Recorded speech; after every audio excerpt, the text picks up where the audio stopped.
Depuis 50 ans, notre engagement reste intact. Transmettre, innover, progresser, ce n'est qu'un début. Ensemble, continuons d'avancer. 50 ans d'histoire et l'avenir à construire. J'ai choisi de faire ergothérapeute parce que je cherchais un métier au contact de l'humain. Je voulais aussi quelque chose où je pourrais me sentir utile et chercher un métier qui a divers aspects, en fait, surtout pour pas m'ennuyer dans mon métier. Je pense commencer par travailler en gériatrie car j'ai fait mon premier stage à l'hôpital gériatrique de Cernay et c'est vraiment un stage qui m'a beaucoup plu, le contact avec les personnes âgées.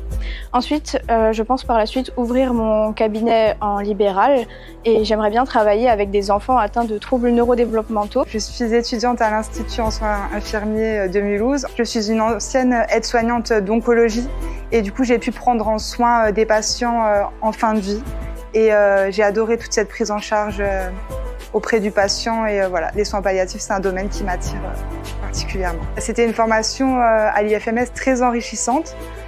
Très prenante aussi, on va pas se mentir. Voilà, il fallait un gros investissement personnel, mais après j'ai appris des choses qui me serviront toute la vie, tout le long de ma future carrière.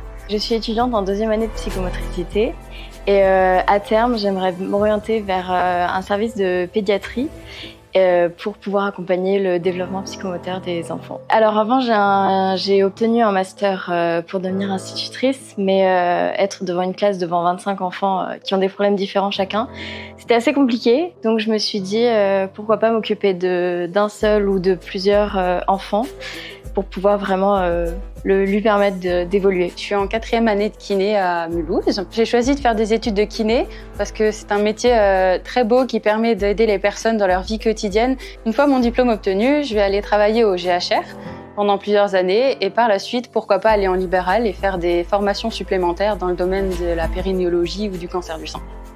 J'ai intégré cette formation suite à une reconversion professionnelle.